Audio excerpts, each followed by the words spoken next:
ಇದು ರಾಜ್ಯ ಕಾಂಗ್ರೆಸ್ ಪಾಳ್ಯದಲ್ಲಿ ಕೆಪಿಸಿಸಿ ಅಧ್ಯಕ್ಷ ಪಟ್ಟಕ್ಕಾಗಿ ಫೈಟ್.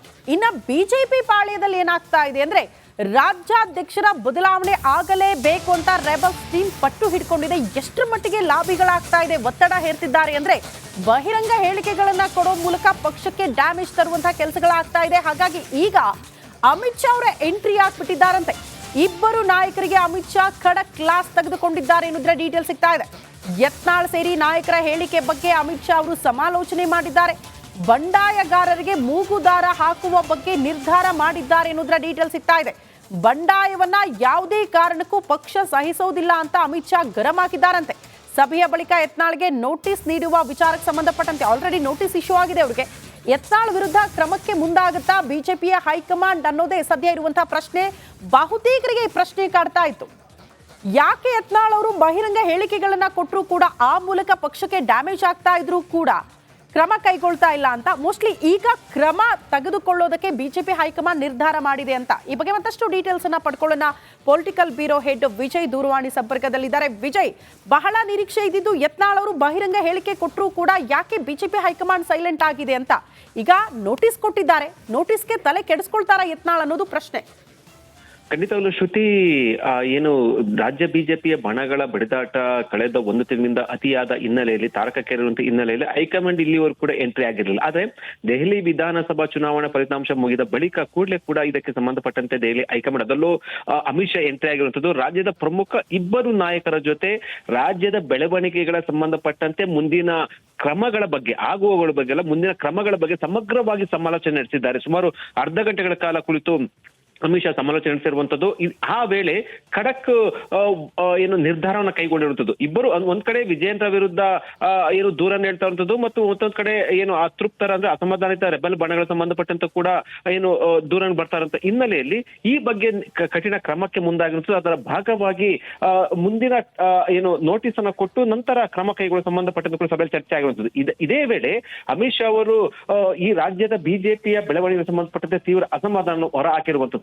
ಈಗ ನೋಟಿಸ್ ಕೊಟ್ಟ ಹಿನ್ನೆಲೆಯಲ್ಲಿ ಮುಂದೆ ಏನು ಅಂದ್ರೆ ಅಮಿತ್ ಶಾ ಅವರ ಸಭೆಯ ಬಳಿಕ ನೋಟಿಸ್ ಅನ್ನ ಕೊಡೋದಕ್ಕೆ ತೀರ್ಮಾನ ಆಗಿರುವಂತ, ಅಂದ್ರೆ ಅಷ್ಟರ ಮಟ್ಟಿಗೆ ಗಂಭೀರ ತೆಗೆದುಕೊಂಡಿರುವಂತದ್ದು. ಇದು ಮುಂದೆ ಯಾವ ರೀತಿಯ ತಿರುವನ್ನ ತೆಗೆದುಕೊಳ್ಳುತ್ತೆ ಅನ್ನೋದು ಕಾದು ನೋಡ್ಬೇಕಾಗಿದ್ದಾರೆ. ಒಂದಂತೂ ಬಹಳ ಸ್ಪಷ್ಟ ಶ್ರುತಿ, ರಾಜ್ಯ ಬಿಜೆಪಿಯ ಬೆಳವಣಿಗೆಗಳ ಸಂಬಂಧಪಟ್ಟಂತೆ ಹೈಕಮಾಂಡ್ ಯಾವುದೇ ಕಾರಣಕ್ಕೂ ಸಹಿಸೋದಿಲ್ಲ ಅಂತ ಒಂದು ಸಂದೇಶ ರವಾನೆ ಮಾಡಿರುವಂತದ್ದು. ಈಗ ಖುದ್ದು ಅಮಿತ್ ಶಾ ಅಕ್ಕಾಡಕ್ಕಿಳಿದಿರುವಂತ ಹಿನ್ನೆಲೆಯಲ್ಲಿ ಈಗ ಅದು ಯಾವ ರೀತಿಯ ತಿರುವನ್ನ ತೆಗೆದುಕೊಳ್ಳುತ್ತೆ ಅನ್ನೋದನ್ನ ಕಾದು ನೋಡ್ಬೇಕಾಗಿದೆ ಶ್ರುತಿ.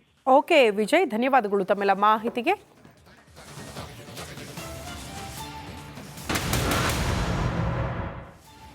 ಇದು ರಾಜ್ಯ ಕಾಂಗ್ರೆಸ್ ಪಾಳ್ಯದಲ್ಲಿ ಕೆಪಿಸಿಸಿ ಅಧ್ಯಕ್ಷ ಪಟ್ಟಕ್ಕಾಗಿ ಫೈಟ್. ಇನ್ನು ಬಿಜೆಪಿ ಪಾಳ್ಯದಲ್ಲಿ ಏನಾಗ್ತಾ ಇದೆ ಅಂದ್ರೆ ರಾಜ್ಯಾಧ್ಯಕ್ಷರ ಬದಲಾವಣೆ ಆಗಲೇಬೇಕು ಅಂತ ರೆಬಲ್ಸ್ ಟೀಮ್ ಪಟ್ಟು ಹಿಡ್ಕೊಂಡಿದೆ. ಎಷ್ಟರ ಮಟ್ಟಿಗೆ ಲಾಬಿಗಳಾಗ್ತಾ ಇದೆ, ಒತ್ತಡ ಹೇರ್ತಿದ್ದಾರೆ ಅಂದ್ರೆ ಬಹಿರಂಗ ಹೇಳಿಕೆಗಳನ್ನ ಕೊಡೋ ಮೂಲಕ ಪಕ್ಷಕ್ಕೆ ಡ್ಯಾಮೇಜ್ ತರುವಂತಹ ಕೆಲಸಗಳಾಗ್ತಾ ಇದೆ. ಹಾಗಾಗಿ ಈಗ ಅಮಿತ್ ಶಾ ಅವರ ಎಂಟ್ರಿ ಆಗ್ಬಿಟ್ಟಿದ್ದಾರಂತೆ. ಇಬ್ಬರು ನಾಯಕರಿಗೆ ಅಮಿತ್ ಶಾ ಖಡಕ್ ಕ್ಲಾಸ್ ತೆಗೆದುಕೊಂಡಿದ್ದಾರೆ ಎನ್ನುವುದರ ಡೀಟೇಲ್ ಸಿಗ್ತಾ ಇದೆ. ಯತ್ನಾಳ್ ಸೇರಿ ನಾಯಕರ ಹೇಳಿಕೆ ಬಗ್ಗೆ ಅಮಿತ್ ಶಾ ಅವರು ಸಮಾಲೋಚನೆ ಮಾಡಿದ್ದಾರೆ. ಬಂಡಾಯಗಾರರಿಗೆ ಮೂಗುದಾರ ಹಾಕುವ ಬಗ್ಗೆ ನಿರ್ಧಾರ ಮಾಡಿದ್ದಾರೆ ಎನ್ನುವುದರ ಡೀಟೇಲ್ ಸಿಗ್ತಾ ಇದೆ. ಬಂಡಾಯವನ್ನ ಯಾವುದೇ ಕಾರಣಕ್ಕೂ ಪಕ್ಷ ಸಹಿಸೋದಿಲ್ಲ ಅಂತ ಅಮಿತ್ ಶಾ ಗರಂ ಹಾಕಿದ್ದಾರಂತೆ. ಸಭೆಯ ಬಳಿಕ ಯತ್ನಾಳ್ಗೆ ನೋಟಿಸ್ ನೀಡುವ ವಿಚಾರಕ್ಕೆ ಸಂಬಂಧಪಟ್ಟಂತೆ ಆಲ್ರೆಡಿ ನೋಟಿಸ್ ಇಶ್ಯೂ ಆಗಿದೆ ಅವರಿಗೆ. ಯತ್ನಾಳ್ ವಿರುದ್ಧ ಕ್ರಮಕ್ಕೆ ಮುಂದಾಗುತ್ತಾ ಬಿಜೆಪಿಯ ಹೈಕಮಾಂಡ್ ಅನ್ನೋದೇ ಸದ್ಯ ಇರುವಂತಹ ಪ್ರಶ್ನೆ. ಬಹುತೇಕರಿಗೆ ಈ ಪ್ರಶ್ನೆ ಕಾಡ್ತಾ ಇತ್ತು. ಯಾಕೆ ಯತ್ನಾಳ್ ಅವರು ಬಹಿರಂಗ ಹೇಳಿಕೆಗಳನ್ನ ಕೊಟ್ಟರು ಕೂಡ ಆ ಮೂಲಕ ಪಕ್ಷಕ್ಕೆ ಡ್ಯಾಮೇಜ್ ಆಗ್ತಾ ಇದ್ರು ಕೂಡ ಕ್ರಮ ಕೈಗೊಳ್ತಾ ಇಲ್ಲ ಅಂತ. ಮೋಸ್ಟ್ಲಿ ಈಗ ಕ್ರಮ ತೆಗೆದುಕೊಳ್ಳೋದಕ್ಕೆ ಬಿಜೆಪಿ ಹೈಕಮಾಂಡ್ ನಿರ್ಧಾರ ಮಾಡಿದೆ ಅಂತ. ಈ ಬಗ್ಗೆ ಮತ್ತಷ್ಟು ಡೀಟೇಲ್ಸ್ ಅನ್ನ ಪಡ್ಕೊಳ್ಳೋಣ. ಪೊಲಿಟಿಕಲ್ ಬ್ಯೂರೋ ಹೆಡ್ ವಿಜಯ್ ದೂರವಾಣಿ ಸಂಪರ್ಕದಲ್ಲಿದ್ದಾರೆ. ವಿಜಯ್, ಬಹಳ ನಿರೀಕ್ಷೆ ಇದ್ದಿದ್ದು ಯತ್ನಾಳ್ ಅವರು ಬಹಿರಂಗ ಹೇಳಿಕೆ ಕೊಟ್ಟರು ಕೂಡ ಯಾಕೆ ಬಿಜೆಪಿ ಹೈಕಮಾಂಡ್ ಸೈಲೆಂಟ್ ಆಗಿದೆ ಅಂತ. ಈಗ ನೋಟಿಸ್ ಕೊಟ್ಟಿದ್ದಾರೆ, ನೋಟಿಸ್ಗೆ ತಲೆ ಕೆಡಿಸ್ಕೊಳ್ತಾರಾ ಯತ್ನಾಳ್ ಅನ್ನೋದು ಪ್ರಶ್ನೆ. ಖಂಡಿತವಾಗ್ಲೂ ಶ್ರುತಿ, ಏನು ರಾಜ್ಯ ಬಿಜೆಪಿಯ ಬಣಗಳ ಬಡಿದಾಟ ಕಳೆದ ಒಂದು ತಿಂಗಳಿಂದ ಅತಿಯಾದ ಹಿನ್ನೆಲೆಯಲ್ಲಿ, ತಾರಕಕ್ಕೇರುವಂತ ಹಿನ್ನೆಲೆಯಲ್ಲಿ ಹೈಕಮಾಂಡ್ ಇಲ್ಲಿವರೆಗೂ ಕೂಡ ಎಂಟ್ರಿ ಆಗಿರಲಿಲ್ಲ. ಆದ್ರೆ ದೆಹಲಿ ವಿಧಾನಸಭಾ ಚುನಾವಣಾ ಫಲಿತಾಂಶ ಮುಗಿದ ಬಳಿಕ ಕೂಡಲೇ ಕೂಡ ಇದಕ್ಕೆ ಸಂಬಂಧಪಟ್ಟಂತೆ ದೆಹಲಿ ಹೈಕಮಾಂಡ್, ಅದರಲ್ಲೂ ಅಮಿತ್ ಶಾ ಎಂಟ್ರಿ ಆಗಿರುವಂತದ್ದು. ರಾಜ್ಯದ ಪ್ರಮುಖ ಇಬ್ಬರು ನಾಯಕರ ಜೊತೆ ರಾಜ್ಯದ ಬೆಳವಣಿಗೆಗಳ ಸಂಬಂಧಪಟ್ಟಂತೆ ಮುಂದಿನ ಕ್ರಮಗಳ ಬಗ್ಗೆ, ಆಗುವಗಳ ಬಗ್ಗೆ ಅಲ್ಲ, ಮುಂದಿನ ಕ್ರಮಗಳ ಬಗ್ಗೆ ಸಮಗ್ರವಾಗಿ ಸಮಾಲೋಚನೆ ನಡೆಸಿದ್ದಾರೆ. ಸುಮಾರು ಅರ್ಧ ಗಂಟೆಗಳ ಕಾಲ ಕುಳಿತು ಅಮಿತ್ ಶಾ ಸಮಾಲೋಚನೆ ನಡೆಸಿರುವಂತದ್ದು. ಆ ವೇಳೆ ಖಡಕ್ ಏನು ನಿರ್ಧಾರವನ್ನ ಕೈಗೊಂಡಿರುವಂತದ್ದು. ಇಬ್ಬರು ಒಂದ್ ಕಡೆ ವಿಜಯೇಂದ್ರ ವಿರುದ್ಧ ಏನು ದೂರನ್ನ ಹೇಳ್ತಾ ಇರುವಂತದ್ದು ಮತ್ತು ಮತ್ತೊಂದ್ ಕಡೆ ಏನು ಅತೃಪ್ತರ ಅಂದ್ರೆ ಅಸಮಾಧಾನಿತ ರೆಬಲ್ ಬಣಗಳ ಸಂಬಂಧಪಟ್ಟಂತ ಕೂಡ ಏನು ದೂರನ್ನು ಬರ್ತಾ ಇರುವಂತ ಹಿನ್ನೆಲೆಯಲ್ಲಿ ಈ ಬಗ್ಗೆ ಕಠಿಣ ಕ್ರಮಕ್ಕೆ ಮುಂದಾಗಿರುತ್ತದೆ. ಅದರ ಭಾಗವಾಗಿ ಮುಂದಿನ ಏನು ನೋಟಿಸ್ ಅನ್ನ ಕೊಟ್ಟು ನಂತರ ಕ್ರಮ ಕೈಗೊಳ್ಳಲು ಸಂಬಂಧಪಟ್ಟಂತ ಕೂಡ ಸಭೆಯಲ್ಲಿ ಚರ್ಚೆ ಆಗಿರುವಂತದ್ದು. ಇದೇ ವೇಳೆ ಅಮಿತ್ ಶಾ ಅವರು ಈ ರಾಜ್ಯದ ಬಿಜೆಪಿಯ ಬೆಳವಣಿಗೆಗೆ ಸಂಬಂಧಪಟ್ಟಂತೆ ತೀವ್ರ ಅಸಮಾಧಾನ ಹೊರ ಹಾಕಿರುವಂತದ್ದು.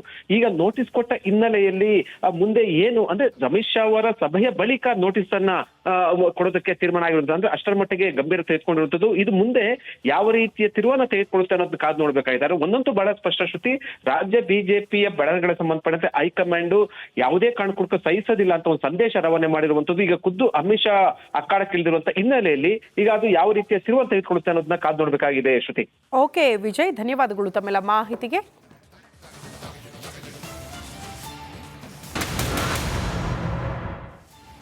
ಇದು ರಾಜ್ಯ ಕಾಂಗ್ರೆಸ್ ಪಾಳೆಯದಲ್ಲಿ ಕೆಪಿಸಿಸಿ ಅಧ್ಯಕ್ಷ ಪಟ್ಟಕ್ಕಾಗಿ fight.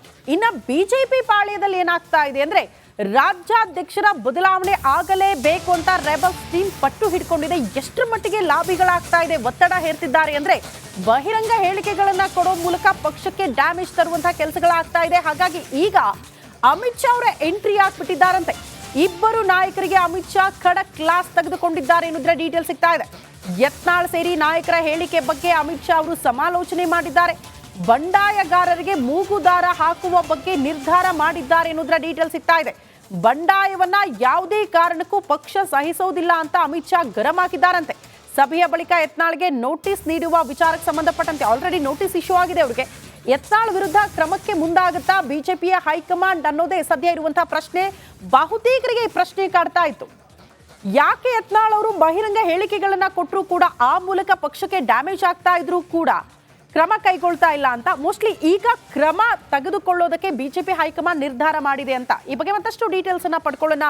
Political bureau head Vijay ದೂರವಾಣಿ ಸಂಪರ್ಕದಲ್ಲಿದ್ದಾರೆ. ವಿಜಯ್, ಬಹಳ ನಿರೀಕ್ಷೆ ಇದ್ದಿದ್ದು ಯತ್ನಾಳ್ ಅವರು ಬಹಿರಂಗ ಹೇಳಿಕೆ ಕೊಟ್ಟರು ಕೂಡ ಯಾಕೆ ಬಿಜೆಪಿ ಹೈಕಮಾಂಡ್ ಸೈಲೆಂಟ್ ಆಗಿದೆ ಅಂತ. ಈಗ ನೋಟಿಸ್ ಕೊಟ್ಟಿದ್ದಾರೆ, ನೋಟಿಸ್ಗೆ ತಲೆ ಕೆಡಿಸ್ಕೊಳ್ತಾರಾ ಯತ್ನಾಳ್ ಅನ್ನೋದು ಪ್ರಶ್ನೆ. ಖಂಡಿತವಾಗ್ಲೂ ಶ್ರುತಿ, ಏನು ರಾಜ್ಯ ಬಿಜೆಪಿಯ ಬಣಗಳ ಬಡಿದಾಟ ಕಳೆದ ಒಂದು ತಿಂಗಳಿಂದ ಅತಿಯಾದ ಹಿನ್ನೆಲೆಯಲ್ಲಿ ತಾರಕಕ್ಕೇರುವಂತ ಹಿನ್ನೆಲೆಯಲ್ಲಿ ಹೈಕಮಾಂಡ್ ಇಲ್ಲಿವರೆಗೂ ಕೂಡ ಎಂಟ್ರಿ ಆಗಿರಲಿಲ್ಲ. ಆದ್ರೆ ದೆಹಲಿ ವಿಧಾನಸಭಾ ಚುನಾವಣಾ ಫಲಿತಾಂಶ ಮುಗಿದ ಬಳಿಕ ಕೂಡಲೇ ಕೂಡ ಇದಕ್ಕೆ ಸಂಬಂಧಪಟ್ಟಂತೆ ದೆಹಲಿ ಹೈಕಮಾಂಡ್, ಅದರಲ್ಲೂ ಅಮಿತ್ ಶಾ ಎಂಟ್ರಿ ಆಗಿರುವಂತದ್ದು. ರಾಜ್ಯದ ಪ್ರಮುಖ ಇಬ್ಬರು ನಾಯಕರ ಜೊತೆ ರಾಜ್ಯದ ಬೆಳವಣಿಗೆಗಳ ಸಂಬಂಧಪಟ್ಟಂತೆ ಮುಂದಿನ ಕ್ರಮಗಳ ಬಗ್ಗೆ, ಆಗುವಗಳ ಬಗ್ಗೆ ಅಲ್ಲ, ಮುಂದಿನ ಕ್ರಮಗಳ ಬಗ್ಗೆ ಸಮಗ್ರವಾಗಿ ಸಮಾಲೋಚನೆ ನಡೆಸಿದ್ದಾರೆ. ಸುಮಾರು ಅರ್ಧ ಗಂಟೆಗಳ ಕಾಲ ಕುಳಿತು ಅಮಿತ್ ಶಾ ಸಮಾಲೋಚನೆ ನಡೆಸಿರುವಂತದ್ದು. ಆ ವೇಳೆ ಖಡಕ್ ಏನು ನಿರ್ಧಾರವನ್ನ ಕೈಗೊಂಡಿರುವಂತದ್ದು. ಇಬ್ಬರು ಒಂದ್ ಕಡೆ ವಿಜಯೇಂದ್ರ ವಿರುದ್ಧ ಏನು ದೂರನ್ನ ಹೇಳ್ತಾ ಇರುವಂತದ್ದು ಮತ್ತು ಮತ್ತೊಂದ್ ಕಡೆ ಏನು ಅತೃಪ್ತರ ಅಂದ್ರೆ ಅಸಮಾಧಾನಿತ ರೆಬಲ್ ಬಣಗಳ ಸಂಬಂಧಪಟ್ಟಂತ ಕೂಡ ಏನು ದೂರನ್ನು ಬರ್ತಾ ಇರುವಂತ ಹಿನ್ನೆಲೆಯಲ್ಲಿ ಈ ಬಗ್ಗೆ ಕಠಿಣ ಕ್ರಮಕ್ಕೆ ಮುಂದಾಗಿರುತ್ತದೆ. ಅದರ ಭಾಗವಾಗಿ ಮುಂದಿನ ಏನು ನೋಟಿಸ್ ಅನ್ನ ಕೊಟ್ಟು ನಂತರ ಕ್ರಮ ಕೈಗೊಳ್ಳಲು ಸಂಬಂಧಪಟ್ಟಂತ ಕೂಡ ಸಭೆಯಲ್ಲಿ ಚರ್ಚೆ ಆಗಿರುವಂತದ್ದು. ಇದೇ ವೇಳೆ ಅಮಿತ್ ಶಾ ಅವರು ಈ ರಾಜ್ಯದ ಬಿಜೆಪಿಯ ಬೆಳವಣಿಗೆಗೆ ಸಂಬಂಧಪಟ್ಟಂತೆ ತೀವ್ರ ಅಸಮಾಧಾನ ಹೊರ ಹಾಕಿರುವಂತದ್ದು. ಈಗ ನೋಟಿಸ್ ಕೊಟ್ಟ ಹಿನ್ನೆಲೆಯಲ್ಲಿ ಮುಂದೆ ಏನು ಅಂದ್ರೆ ಅಮಿತ್ ಶಾ ಅವರ ಸಭೆಯ ಬಳಿಕ ನೋಟಿಸ್ ಅನ್ನ ಕೊಡೋದಕ್ಕೆ ತೀರ್ಮಾನ ಆಗಿರುತ್ತದೆ. ಅಂದ್ರೆ ಅಷ್ಟರ ಮಟ್ಟಿಗೆ ಗಂಭೀರ ತೆಗೆದುಕೊಂಡಿರುವಂತದ್ದು. ಇದು ಮುಂದೆ ಯಾವ ರೀತಿಯ ತಿರುವನ್ನ ತೆಗೆದುಕೊಳ್ಳುತ್ತೆ ಅನ್ನೋದು ಕಾದು ನೋಡ್ಬೇಕಾಗಿದ್ದಾರೆ. ಒಂದಂತೂ ಬಹಳ ಸ್ಪಷ್ಟ ಶ್ರುತಿ, ರಾಜ್ಯ ಬಿಜೆಪಿಯ ಬೆಳವಣಿಗೆಗೆ ಸಂಬಂಧಪಟ್ಟಂತೆ ಹೈಕಮಾಂಡ್ ಯಾವುದೇ ಕಾರಣಕ್ಕೂ ಸಹಿಸೋದಿಲ್ಲ ಅಂತ ಒಂದು ಸಂದೇಶ ರವಾನೆ ಮಾಡಿರುವಂತದ್ದು. ಈಗ ಖುದ್ದು ಅಮಿತ್ ಶಾ ಅಕ್ಕಾಡಕ್ಕಿಳಿದಿರುವಂತ ಹಿನ್ನೆಲೆಯಲ್ಲಿ ಈಗ ಅದು ಯಾವ ರೀತಿಯ ತಿರುವನ್ನ ತೆಗೆದುಕೊಳ್ಳುತ್ತೆ ಅನ್ನೋದನ್ನ ಕಾದು ನೋಡ್ಬೇಕಾಗಿದೆ ಶ್ರುತಿ. ಓಕೆ ವಿಜಯ್, ಧನ್ಯವಾದಗಳು ತಮ್ಮೆಲ್ಲ ಮಾಹಿತಿಗೆ.